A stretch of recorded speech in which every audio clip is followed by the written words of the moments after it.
Every crisis presents an opportunity, and that includes COVID-19. While the large-scale disruption caused to businesses across the length and breadth of the economy is unquestionable, there are also significant success stories. Cases where individuals, corporations, and institutions have looked beyond the constraints to deliver on goals very difficult to achieve. So our next session is dedicated to that never say die spirit. I invite Sudhir Singh, editor ET Energy World, to take it ahead. Our speakers include DK Saraf, Chairperson PNGRB, Suresh Sethi, former CEO India Post Payments Bank, Velkami Sankarlingam, President Engineering and Product Zoom,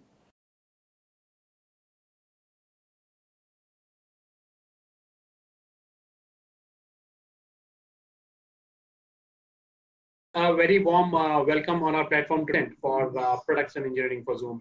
A very warm welcome to all of you. And let me begin this discussion by asking Mr. Saraf. One of the things that we were able to identify when we were trying to conceptualize this entire theme as part of the larger event was that one of the things that has happened, which is seen as some kind of success story in the middle of the pandemic, we announced the launch of the gas trading hub, the natural gas exchange, the India Gas Exchange.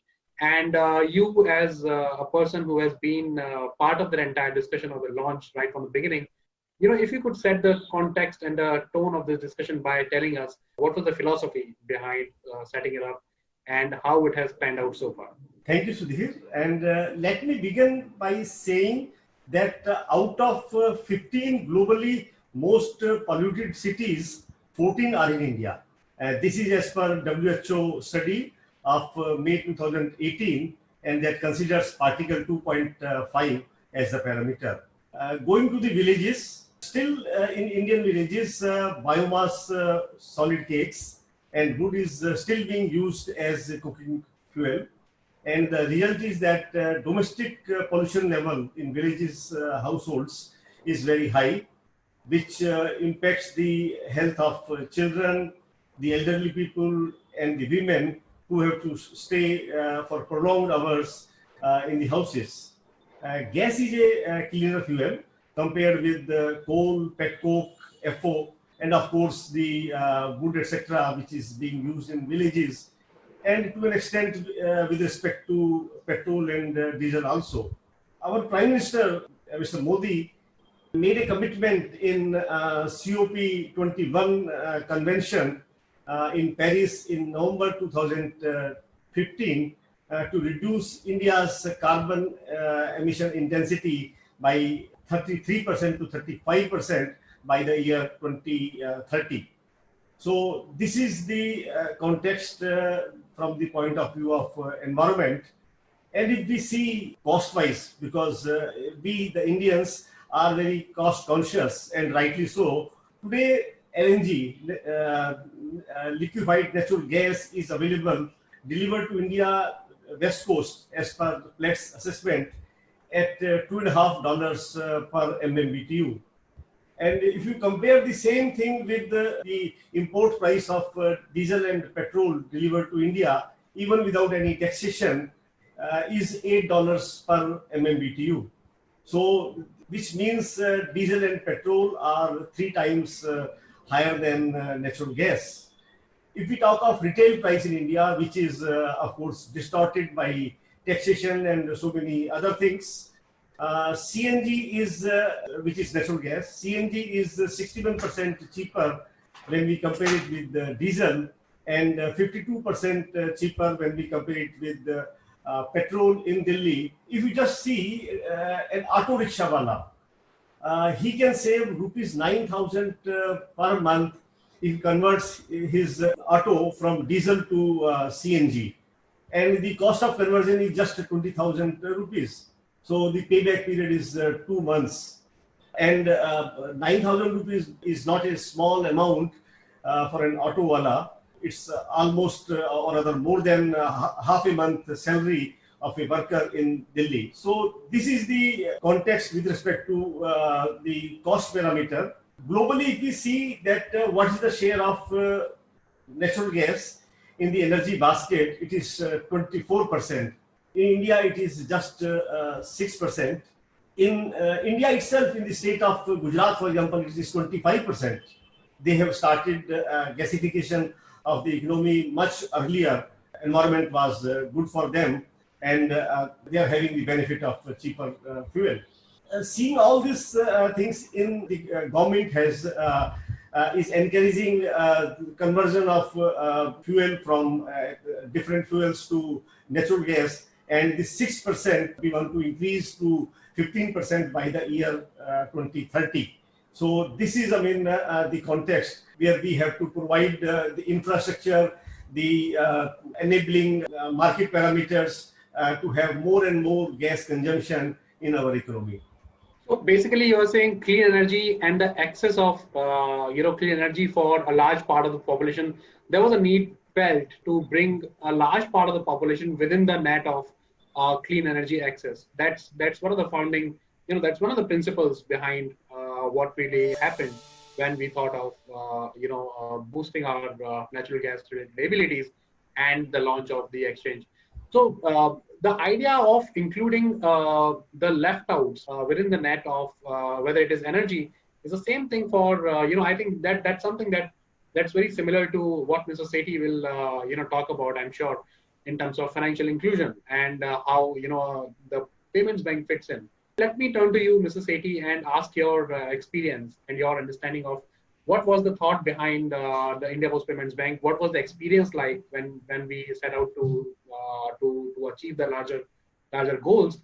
Where do we stand today? What are your views on this entire idea of including the left outs or the large part of the population which was still to be covered within the net of India? Thanks, Sudhir. I think very rightly put, inclusion has been the core fundamental principle around which the entire journey of India Post Payments Bank has been built. Clearly, as we all know, that Department of Post has been there around for decades or rather centuries. We are talking about unprecedented network of almost 150,000 plus post offices spread across the country, with 80% of the footprint being in rural India. If we look at the human capital of the department, we are talking about more than 300,000 people. While this ecosystem has always been there, I think our journey towards digital financial inclusion has been going on now for some time. And that has been the critical factor which has brought, in fact, the point of realization where something like a network that we have today with India Post, it could be leveraged to provide last mile banking services. So let me step back a little bit. I would say the seeds of the journey were actually, put into ground almost a decade ago when we started by creating a national identity at scale.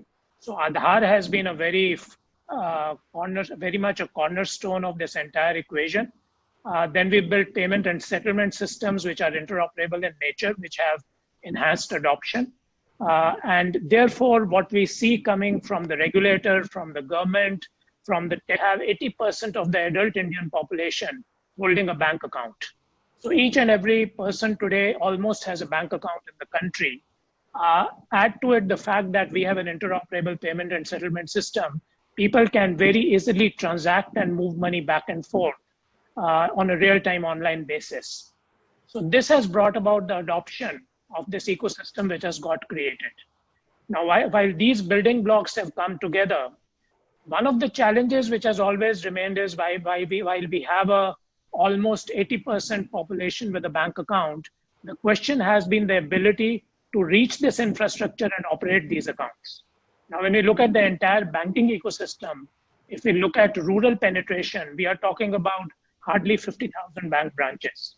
So when the government looked at that, they have therefore brought into play a government-owned asset, which is the Department of Post. And today with India Post Payments Bank going live, we have been able to train and equip almost 200,000 dakiyas or postmen who have been equipped with a smartphone and a biometric device, and they have brought banking to the doorstep of the individuals.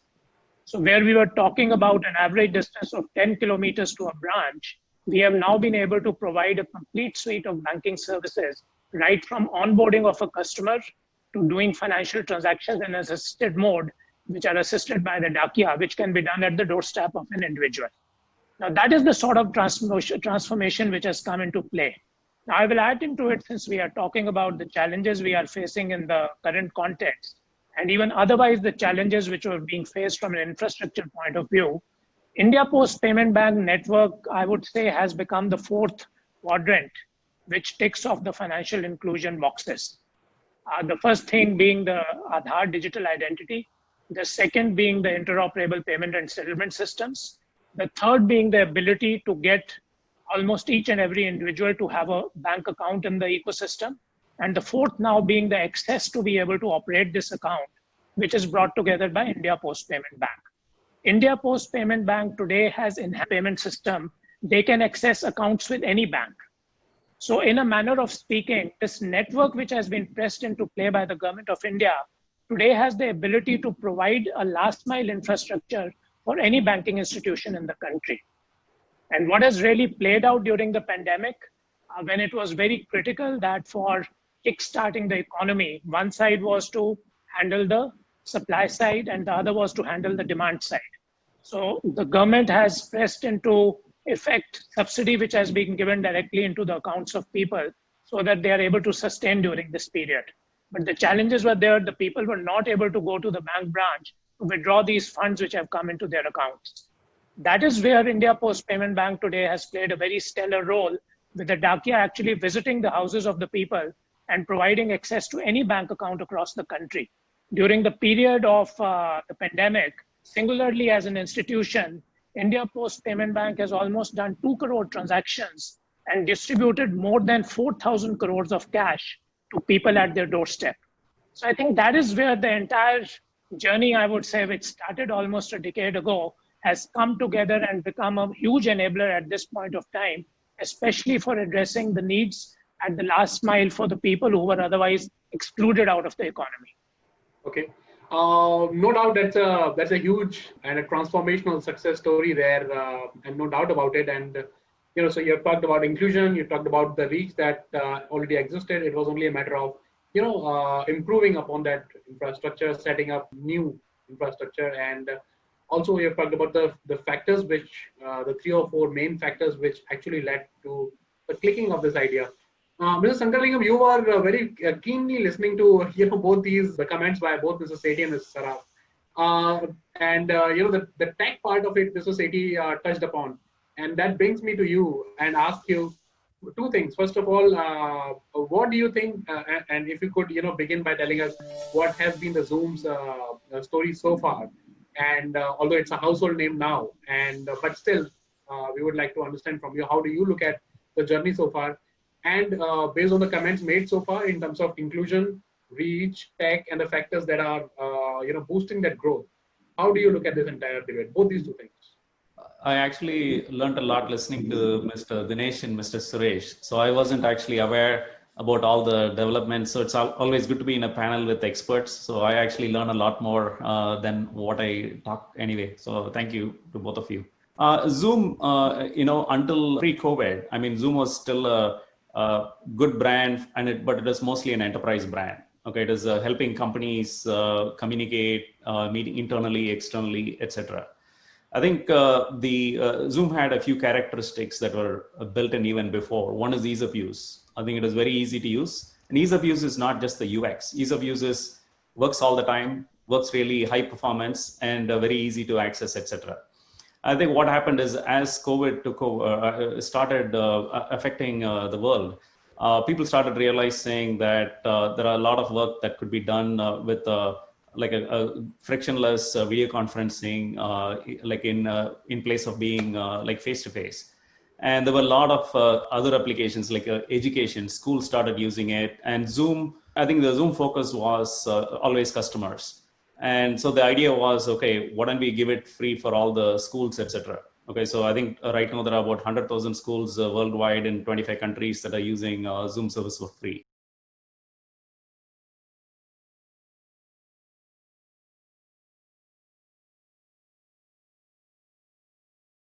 It's like medical, where telemedicine there were a lot of regulations, etc. But then like the government started realizing that you do need medicine in this time, so they started using it, etc. I think the Zoom DNA was, one is ease of use. The other part is a very scalable architecture.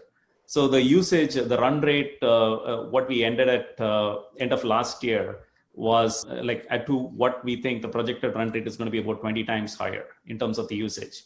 And the team has been able to sort of like scale through that without any glitches, etc. Making sure that all the expansions and also the reach. There are a lot of businesses. Definitely, COVID has affected everybody, all of us. I think it's the first time that in my life that I've seen it touches like every part of the society, every part of the world as well. Normally, you see a disaster in one part, so it's easy to recover, but this is basically affecting everybody worldwide. And Zoom has made it that anybody, even if you don't have enough bandwidth, you're able to communicate with people, keep in touch, and get help that you need, etc. So that is, it's not necessarily using the opportunity. If you look at Zoom, I think we even reduced our gross margins to do more like free usage, etc. It's like, how do we all get through this together? And part of that is also from a growth standpoint, there are two things that we identified. One is because it was an enterprise product and it was very easy to use. I think all consumers started using it to do their own businesses. I know so many different businesses using it in so many different ways. But what we realized is that all the consumers, they don't have an IT department to actually manage this because we were targeted toward enterprise. So one of the things that we did is to make it even more safer for individual users to use. We always had the security, but how do you make it ease of use of security as well? And that's something we took like 90 days, went and built more controls for even consumers to be using it. So it's more like becoming an IT for the world of consumers as well. So I think the whole idea here is, yes, the business has grown, but I think what we are after is how do you help the world get through this? And then help whatever the new normal is going to be, etc. And this includes inclusion of people like worldwide. It doesn't matter. I think if you look at education, it touches like everybody. Medicine, it touches everybody.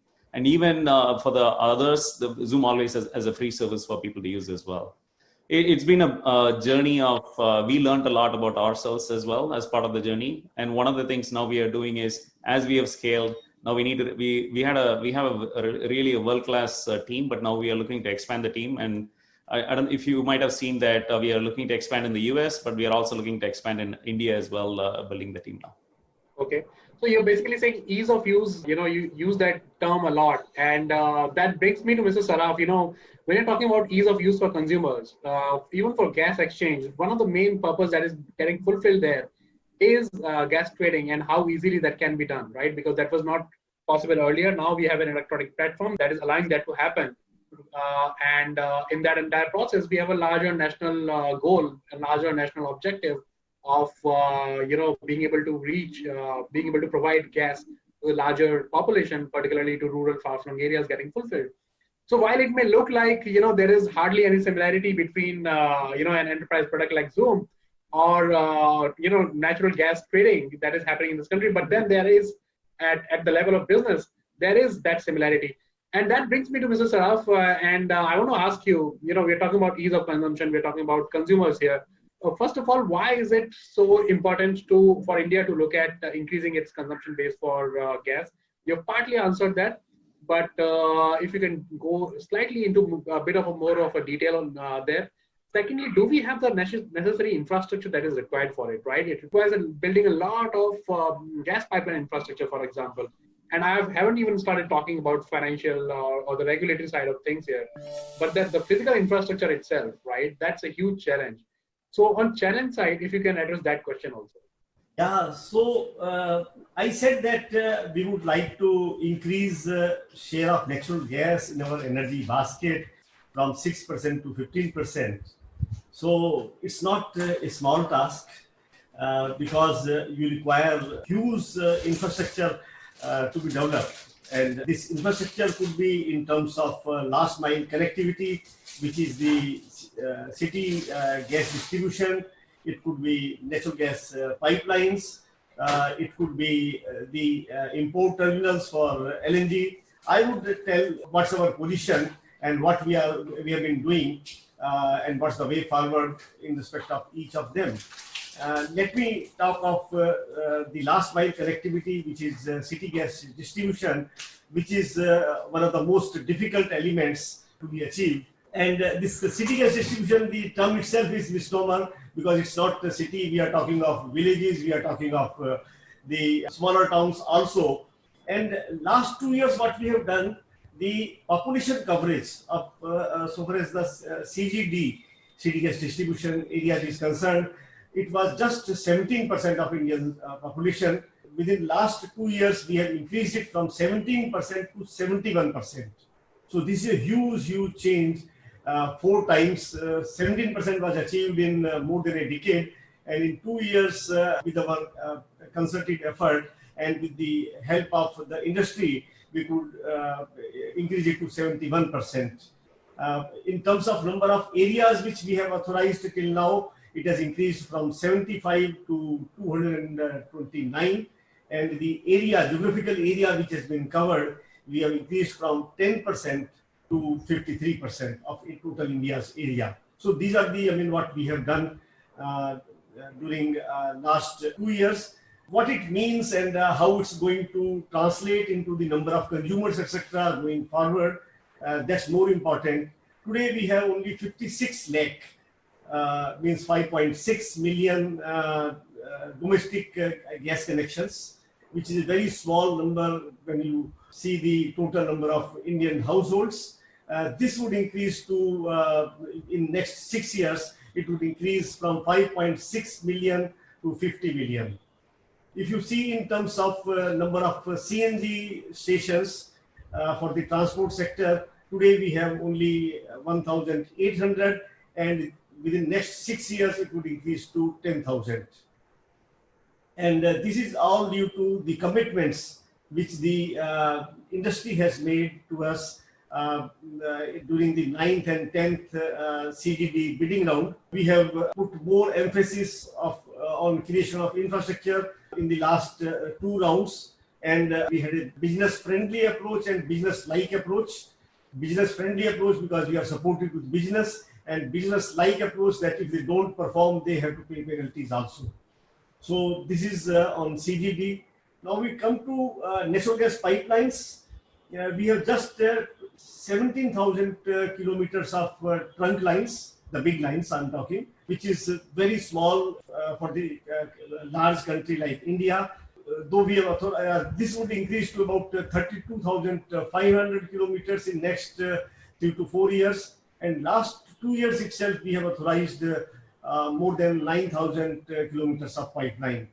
So, and the new pipelines which we are authorizing are in the areas where there was no pipeline access, like in Bihar, in Eastern UP, in Northeast, in Odisha, in West Bengal, in Chhattisgarh, Madhya Pradesh, where there was no pipeline access. So new pipelines would come there because the idea is inclusion. The idea is to reach, the gas should reach every state, every district, and perhaps every village also. Though that's far-fetched as of now. When we talk of the import facilities, which is also very important because the domestic production of natural gas would not be enough. We would import large part of it. So till recently, we had only 2 terminals practically, which is Dahej and Hazira.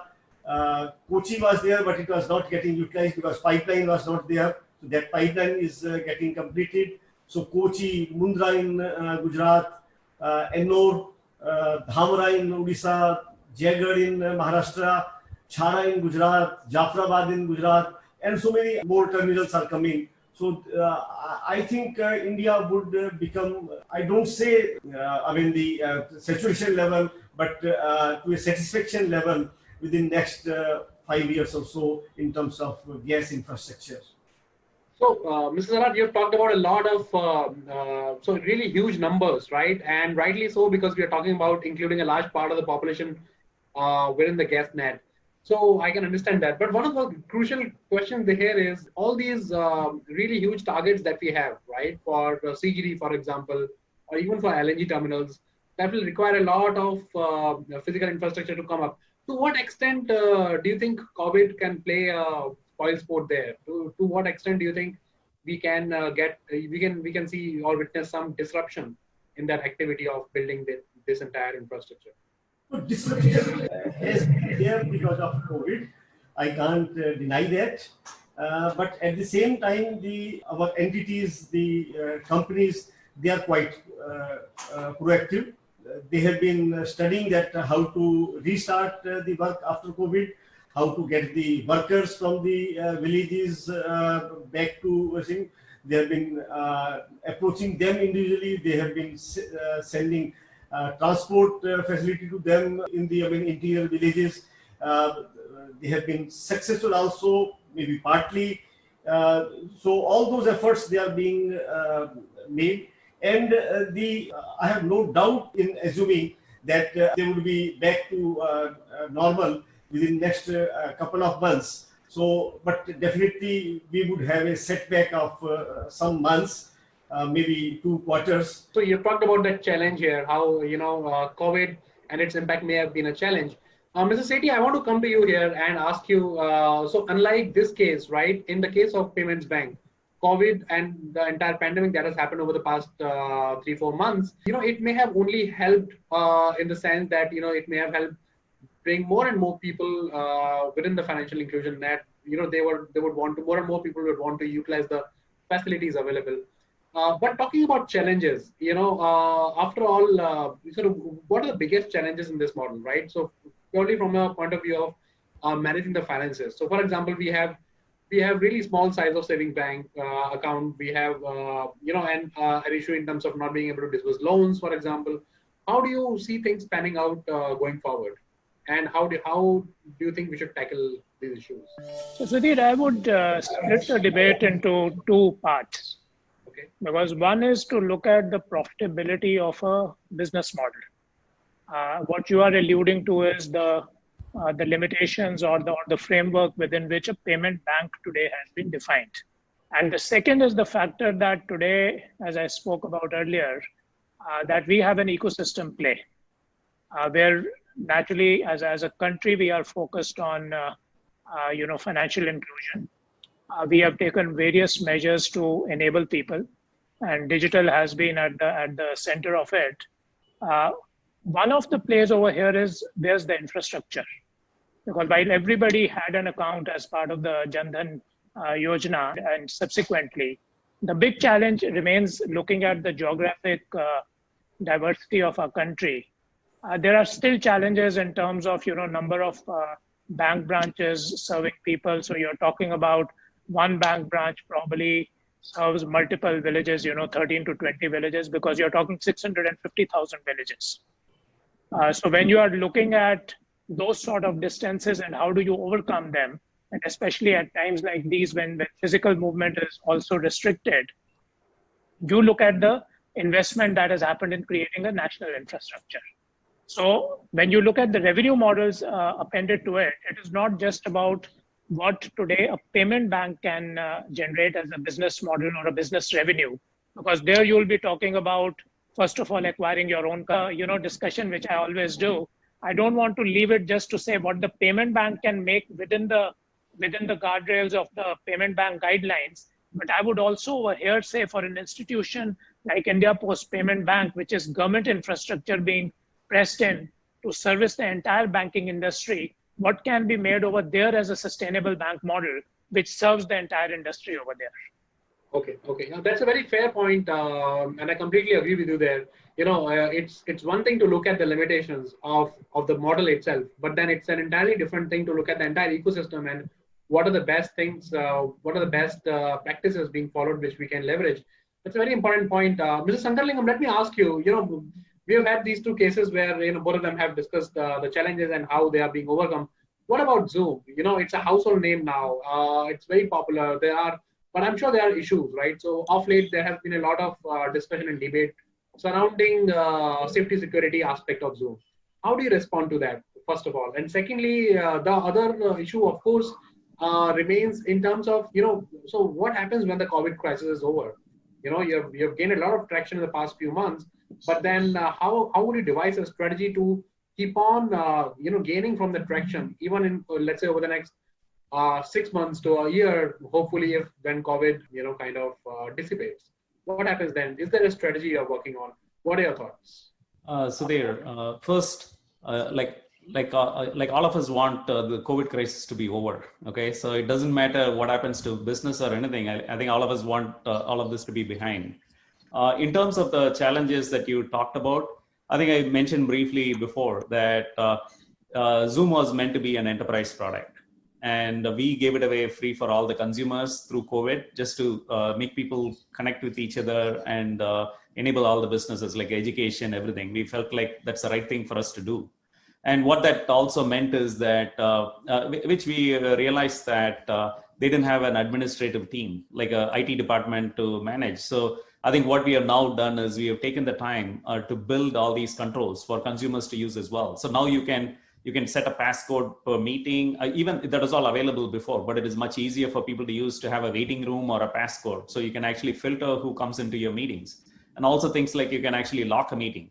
When you know that all the attendees are there, you can prevent anybody else from joining the meeting. You can send somebody out of the meeting. It's all, we created a easy way to do a lot of those, even for consumers. The interface itself is very, very user-friendly, yeah. So the security part of it, the interface is usable from an attendee, but what we have done is security is very, very easy for you to do. You can actually, there is just one control button, like in the meeting, if you're a host, and you can actually go or do multiple actions. Before, it was it was there, but it was not easy to use, etc. So that is something that we have done. In addition, we have added more encryption. We also have done things where we let customers decide geofencing. Where do you want your data to go through, etc. I think the beauty of Zoom is that we have global data centers, and people like each of us join in different data center, and Zoom has the ability to give you the best performance with video under all the different conditions. And so, but what we have also done is let the customers decide what data centers you want to use. If there is a particular country that you don't want your data to go through or people to join from, the reason why we have all these data centers, it's easy for people from those countries to join your meetings. Okay, but we also created this mechanism to say, hey, you as a paid customer, you can actually go define what your perimeter is. You can say that, hey, I want to use only these data centers, etc. And we also have increase the encryption. So there is a new like end-to-end complete encryption project that's coming in as well. So we already have one of the best encryption for the meeting, but we are actually even leapfrogging to say that, hey, we want to be like even better than we want to be even better than like what we have, etc. So those are some of the stuff. But also what we are also doing is we are conducting these training sessions for teachers, etc. Okay, because these were not the original business that Zoom was in, but we realized that all schools need Zoom for communication. So now we have started doing training for people, etc. So that way they become experts in using Zoom, and they can actually, the class, face-to-face class is never going to be replaceable, but this is something that will get you as close to that, etc. Okay, so that's a lot of the stuff that we have done. We have scaled worldwide. We have the ability to increase capacity or decrease capacity as needed. That's all part of the architecture that like we have. And then if you talk about the future, look, none of us know what is going to be the world beyond COVID. Okay, I mean, we didn't know how COVID was going to be. So similarly, I think we don't know how it is going to be. The one thing that I also feel is that what people have realized is there are certain things like a very frictionless, high quality video conferencing can replace your face-to-face conversation. Okay. Personally, I was somebody who always liked to be in the office. Okay, I like to work in the office because I feel like I'm more productive in the office, etc. Since I joined Zoom, I haven't been to the Zoom office at all. Okay, my onboarding was remote. Zoom runs on Zoom. Okay, what I realized is actually like a immersive video conferencing can get close to having face-to-face. Still, I do miss a few things. So there are certain things. The world will be a hybrid world. There are certain businesses that have actually gone beyond geography to expand their business as well. Those may not come back. Even after COVID, they may realize this is a better way for us to do business. But I would say for us, like I said, like all of us want COVID to be over. I mean, and then like we will be ready for whatever post-COVID will be. Like how do we address the business needs for post-COVID in a hybrid world? Okay, so yeah, so completely agree. You know, one of the things why both, and I think Mr. Sethi will also agree here, is the idea that the future is remote, and to the maximum extent possible, there is going to be integration of digital technologies to enable these services, and that's a very important point. In Mrs. Saraf's case, for example, there is more emphasis on the ease of use and the consumer side of things in the larger national ambition. But as it's a very engaging and interesting discussion, and there are threads that we are discussing that I would like to really discuss in more detail. But then, because the time is finite, let me try and ask each one of you your closing comments, for example, on how do you see the future panning out. For example, in gas case, do we have the right regulation, right? Are we using the right technologies? So, for example, what are the different ways in which other nations, more developed geographies, have gone about implementing the gas trading idea, right? And how are we going about it? Are we using the right technology there? From a regulatory standpoint, where do we stand? What is the future? Yeah, that's a very pertinent question, Sudhir. And the regulation is, I just described infrastructure that I call hardware, and taking a cue from Mr. Shankar Lingam, the IT expert, I would say the regulations are the software. And the hardware, howsoever good hardware we have, it won't work without the software, which is the regulation, which is the supportive regulation, market systems, etc. So that is must. And we have been working on that very keenly. Now, if you see the hierarchy of regulations, the demand of regulation when we talk of gas exchange would be the highest. And once we have a gas exchange and we comply to the regulatory demand of the exchange, then I think we would have done a substantial part of creating our supporting regulations. Like, for example, if you have an exchange, you need to have a very robust tariff mechanism, and perhaps either unified tariff mechanism or a system of entry-exit system, which is there in European countries. So either of them, without that, the exchange would work, but it won't be very effective. Similarly, you require for the exchange to work a non-discriminatory and very transparent access to the pipelines. Anybody can have an access to the pipeline if he requires to transport his gas, which is very essential for the working of exchange. So we have to settle that. Similarly, you require an information system where which on a real-time basis one needs to know that whether the capacity is available from a point to point. And unless that information is available on a real-time basis, the exchange would not work. So we have to settle that.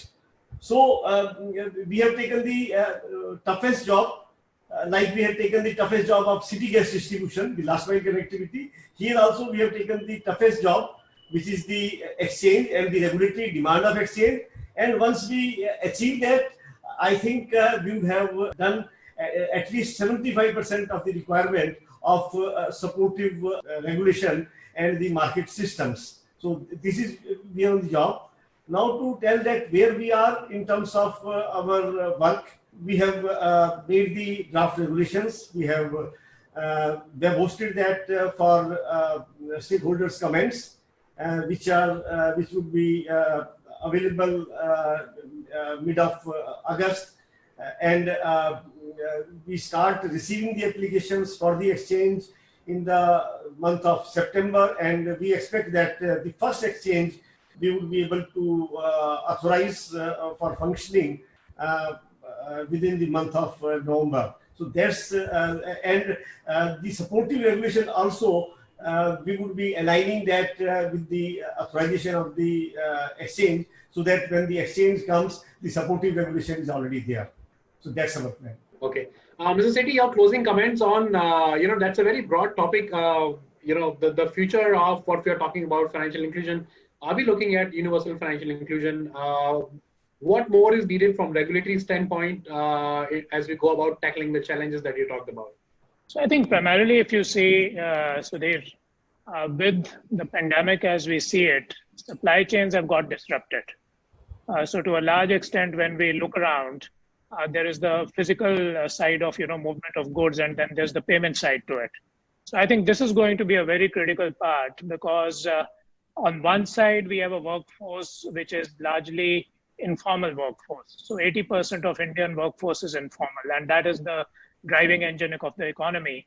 So for them to be there, whether you want to give them subsidy to tide them over this period of time, or you want to ensure that your MSME sector, the merchants, they are able to create capability of showcasing what they are selling, being able to deliver it, and likewise get payments for it.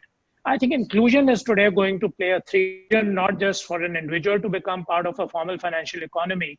It is also going to be inclusion for the MSME and the micro industry setup.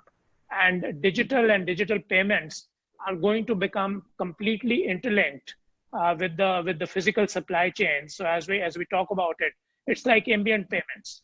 A payment will just become a part of the entire transaction. Whether you're doing a payment or you're procuring goods, it will become one continuum over there. So I think that is directionally where we are moving. The good news for us is that a lot of guardrails are there in place because of the investments that have been done over a period of time at an infrastructure level, whether it is the regulatory policies, whether it is the government's policies, all these things are coming together. And what we clearly see is, and which otherwise takes a lot of time, that behavior change becomes a very critical element of the whole thing. So even when we had, earlier scenarios like a demonetization, when people started, transacting digitally, but that came and that went. But this is something which we think will have a more lasting impact because people per force will adopt digital. And I would just like to share with you in closing that there was a study and a comment by BIS when they looked at the India story on financial inclusion, and a statement was made that what India achieved in 10 years in this journey of financial inclusion would in a normal scenario have taken 46 years. So with all these interventions coming from the government, from the regulator, from the technology which has been implemented out there, I think that is where we have really made the difference, and we are seeing the results of it during this challenge.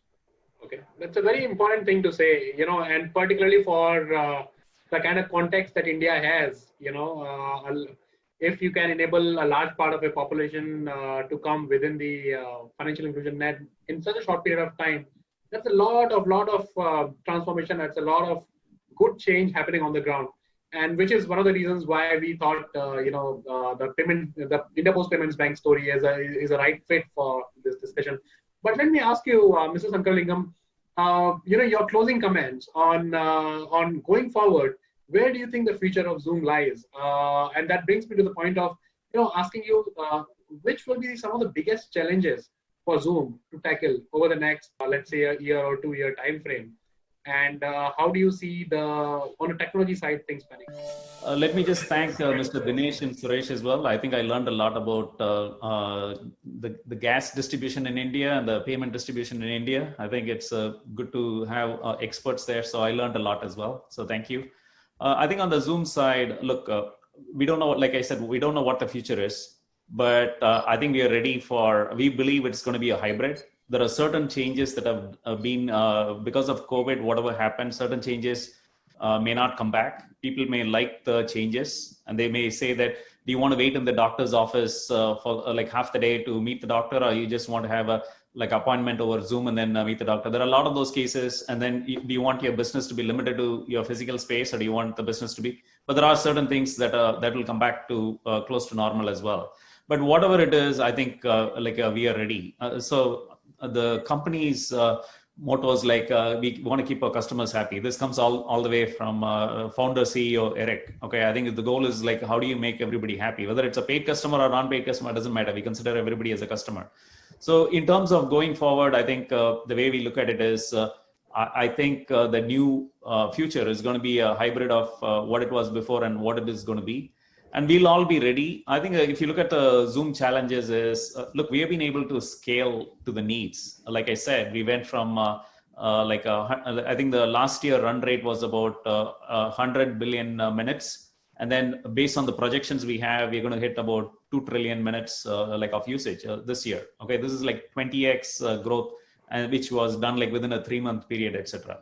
But a lot of it is also I think we have a very good world-class team. I think our biggest challenge will be how do we scale the team? How do we make sure that we keep? If you look at today, the markets that we were an enterprise market. Now there is a lot of need from consumer. If I just look at all the requests that I get from my friends, it'll take us 3 years to complete all those requests. So there is so much need. I get requests from my friend's grandmother saying, "Hey, can you do this Zoom?" I feel like people from 8 years to 80 years or even lower and higher, they adopted the platform. So I think whatever the new feature, we'll be ready, and we are trying to help. Like, how do we actually make the world a better place, even in the new future as well? I think our challenge is like, how do we meet the needs, and how do we grow, and how do we make sure our innovation, we keep the innovation engine going? That is one of the reasons why we need to make sure we hire a world-class team world over. Okay. Yeah, I think that's a very important point and a huge challenge, lying ahead, as more and more people join Zoom, and people from all walks of life, people from all belonging to all age groups join it. Anyway, so it's a fantastic discussion, and like I said, there are multiple threads here, which and we can pull out each one of them and discuss them threadbare. But then time is short, and let me close by saying that while it's on the face of it, it looks very difficult to be able to identify commonalities across these three very important areas of businesses. But then, in a discussion like this, it's very heartening to note that, we have been able to identify, important points, important factors, which, kind of join them, not just in terms of the opportunities, the historical background, but also in terms of the future challenges that exist. We've talked about inclusion, we've talked about reach, we've talked about ease of use, and we have also talked about challenges. But then COVID is in itself the largest digital opportunity. More so because it's going to lead to a lot of behavior change, like Mr. Sethi was mentioning, I guess. Anyway, so on that note, with all those key takeaways from this discussion, let me close this. And gentlemen, thank you for your time, and a big thanks for taking out time to, particularly in this late evening hour, to be with us and discuss your experiences. Thank you. All the best. Thank you. Thank you. Thank you. Please share your feedback on the session by making use of our comment box. We'll catch you in the next session.